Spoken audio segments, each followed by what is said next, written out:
કેમ છો બધા મજામાં હશો તેવી આશા અને શુભેચ્છાઓ તમારા બધાનું સ્વાગત છે આપણી રેસીપીની ચેનલ સિલ્વર સ્પૂન હીરોઝ કિચનમાં। તો ચાલો આપણે આજે જોઈશું એક નવી વાનગી। તો આજે આપણે બનાવીશું મસ્ત ક્રીમી રબડી સ્ટાઇલ આપણે સામાની ખીર બનાવવાના છીએ। તો ચાલો ફ્રેન્ડ્સ જોઈ લઈએ એકદમ પરફેક્ટ રેસીપી।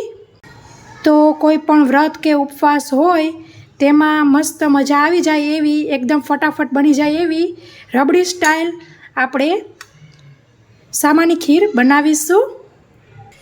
સૌપ્રથમ આપણે કઢાઈ લેશું, જાડા તળિયાવાળી ખાસ લેવાની છે અને તેની અંદર ઉમેરીશું ફૂલ ફેટ દૂધ 500 ml એટલે કે 1 કોથળી હાફ લીટર।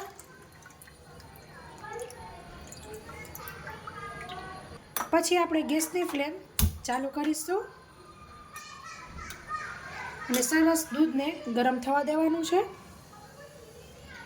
ફ્રેન્ડ્સ, તમારી પાસે જો જાડા તળિયાવાળી કઢાઈ ન હોય તો તમે સરસ ઉટકીને કુકરનો ઉપયોગ પણ કરી શકો છો અથવા તો નોનસ્ટિક કઢાઈ પણ લઈ શકો છો।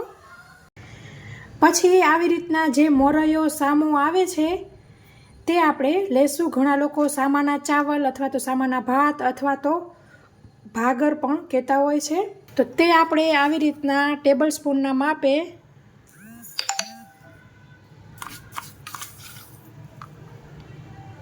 બીજી અને આપણી ત્રીજી 3 ટેબલ સ્પૂન લેવાનું છે મોરૈયો અને સરસ તેને આપણે 2 થી 3 વખત ધોઈને પલાળી દેશું।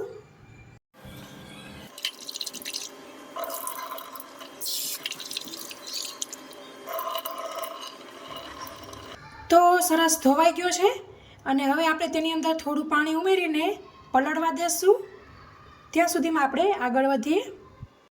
તો તમે જોઈ શકો છો સરસ ઉભરો આવી ગયો છે। ગેસની ફ્લેમ ધીમી કરી લેશું અને એક વખત સરસ બધું હલાવી લેવાનું છે।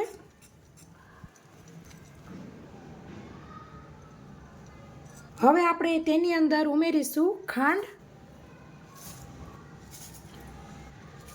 તો આપણે આવી રીતના 5 ટેબલ સ્પૂન ખાંડ લીધેલી છે। પછી તમે તમારા સ્વાદ મુજબ વધતી ઘટતી કરી શકો છો। ખાંડને પણ મિક્સ કરી લેશું। ગેસની ફ્લેમ મીડિયમ રાખીશું કે જેની મેળે તે એની મેળે ઊંચું નીચું થયા કરે અને નીચે આપણે ચોંટવા દેવાનું નથી। સાઈડમાંથી આવી રીતના જે મલાઈ થાય તેને સ્ક્રેપ કરતું રહેવાનું છે, ઉખેડતું જવાનું છે અને સરસ આપણો દૂધનો ઉભરો આવ્યો ત્યાં સુધીમાં આપણે સામાને પલાળી રાખ્યો છે। તમે વધારે પણ પલાળી શકો છો, અડધી કલાક માટે પણ જરૂર નથી।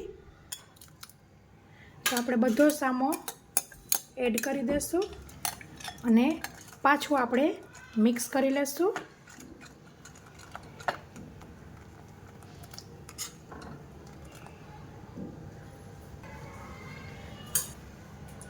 તો તમે જોઈ શકો છો આવી રીતના તેની મેળે જ મીડિયમ ફ્લેમ પર ચડ્યા કરશે। વચ્ચે વચ્ચે આપણે આવી રીતના હલાવી લેવું।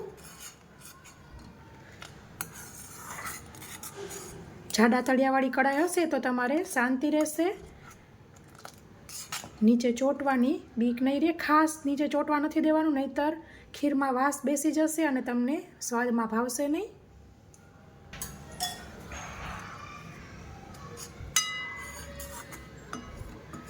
સાઈડમાંથી આવી રીતના સ્ક્રેપ ખાસ કરતું જવાનું। તો મિત્રો, અહીં એક ખીરમાં એક અનેરો સ્વાદ લેવા માટે હું તમને એક ટીપ આપી રહી છું, જે છે આપણા ડ્રાયફ્રૂટ્સ હોય તેને ઘીમાં સાતળીને ઉમેરવા। તો તેના માટે સૌથી પહેલાં જ કઢાઈની અંદર ઘી લેવાનું અને તેની અંદર સાતળીને કાઢી લેવાના અને પછી તેની અંદર દૂધ ઉમેરવું। પણ હું અહીં આવી રીતના માઇક્રોવેવ સેફ બાઉલ છે તેની અંદર જ બધા ડ્રાયફ્રૂટ્સ ઉમેરી દઈશ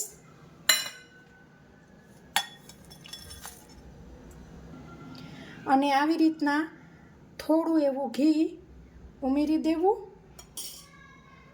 સાથે આપણે અહીં પણ ધ્યાન દેવાનું છે, આવી રીતના તરને ભાંગતું રહેવાનું છે અને સ્ક્રેપ કરતું રહેવાનું છે। ઓલમોસ્ટ આપણી ખીર રેડી જેવી છે, ટ્રાન્સપરન્ટ દાણા થવા આવ્યા છે।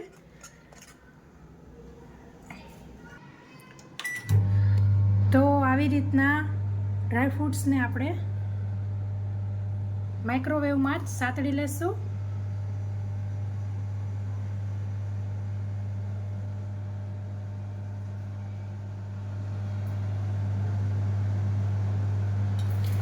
એક વખત થઈ જાય 30 સેકન્ડ એટલે આવી રીતના તેને મિક્સ કરી લેશું અને હજી એક વખત કરીશું એટલે 1 મિનિટ માટે આપણે તેને ઓવનમાં શેકીશું.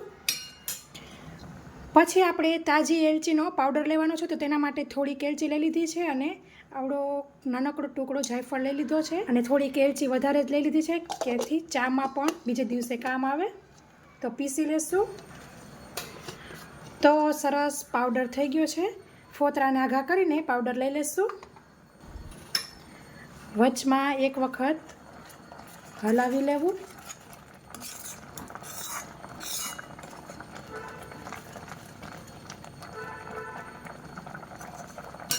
પછી આપણે આવી રીતના થોડાક કેસરના તાતણા ઉમેરીશું. જે આપણે ડ્રાયફ્રૂટ્સ સાતળ્યા તે ઉમેરી દઈશું થોડાક ગાર્નિશિંગ માટે રાખવા. તો આપણે આવી રીતના 1/2 ટીસ્પૂનની અડધી એટલે 1/4 ટીસ્પૂન ઉમેરીશું એલચી પાવડર, જાયફળ પાવડર જે આપણે કર્યો હતો તે, અને સરસ બધું મિક્સ કરી લેવાનું છે.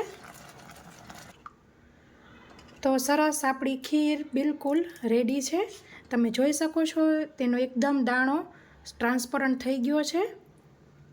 પસંદ છે તેના પર આધાર રાખે કે તમારે દૂધ કેવું લેવું. તો અહીં આપણે 500 ml દૂધ લીધું હતું તો આટલી કન્સિસ્ટન્સી આવેલી છે. ઘણાને જાડી ભાવતી હોય, ઘણાને લિક્વિડી ભાવતી હોય, તો તમે વધારે દૂધ પણ એડ કરી શકો છો અથવા સામો ઓછો એડ કરી શકો છો. તો સરસ આપણી મસ્ત મજાની ખીર બિલકુલ રેડી છે. સર્વિંગ બાઉલમાં લઈ લેશું. તમે તેનું ટેક્સચર જોઈ શકો છો, મસ્ત ક્રીમી આપણી ખીર છે. ખાસ સામાનો દાણો ચડી જવો જોઈએ. આવી રીતના ટ્રાન્સપરન્ટ થાય મોતી જેવા એટલે ખબર પડી જશે કે સામો ચડી ગયો છે. તો મિત્રો આપણે સર્વિંગ બાઉલમાં ખીરને લઈ લીધી છે. ઉપરથી આપણે જે સાતળેલા ડ્રાયફ્રૂટ્સ રાખેલા હતા તેનાથી ગાર્નિશ કરી લેશું. તો ફ્રેન્ડ્સ એકદમ ફટાફટ બની જાય એવી ક્રીમી યમ્મી મસ્ત લચકેદાર એવી આપણી રબડી સ્ટાઇલ સામાની ખીર બિલકુલ રેડી છે. મોરૈયાની ખીર બિલકુલ રેડી છે. આશા રાખું છું કે તમને મારી રેસીપી જરૂરથી પસંદ આવી હશે. પસંદ આવી હોય તો લાઇક કરજો, તમારા ફ્રેન્ડ ઓર ફેમિલી સર્કલમાં શેર કરજો. અને હા ફ્રેન્ડ્સ, મારી ચેનલ ઉપર તમે નવા હોય અથવા તો હજી સુધી મારી ચેનલ સબસ્ક્રાઈબ ન કરી હોય તો જરૂરથી સબસ્ક્રાઈબ કરજો. સબસ્ક્રાઈબની બાજુમાં આપેલું બેલ આઇકન એટલે કે ઘંટડી બટન ઉપર જરૂરથી ક્લિક કરજો, જેથી હું જ્યારે રેસીપી અપલોડ કરું ત્યારે તમને ઇન્સ્ટન્ટ નોટિફિકેશન મળે. તો ફ્રેન્ડ્સ, ફરી મળીશું એક નવી રેસીપી સાથે. ત્યાં સુધી આવજો. થેન્ક યુ, બાય, જય શ્રી કૃષ્ણ. તો આ બાજુ રેસીપી જસ્ટ પૂરી કરી છે. તો આપણી રેસીપી તો સરસ થઈ ગઈ છે, પણ અહીં રેસીપી માટે બધું ડ્રાયફ્રૂટ્સને આન તેન બધું નાખવાનું હતું, તો હવે તે તો ખવાય નહીં. એટલે હવે પાછી હું મારા માટે બીજી ખીર બનાવી રહી છું, પ્લેન દૂધવાળી. તો હવે તે બનાવી લઉં અને દીવાબત્તી કરી લઉં ભગવાનના. અત્યારે સાંજે માતાજીની સ્થાપના કરી છે તો તેના આગળ દીવો કરી લઉં.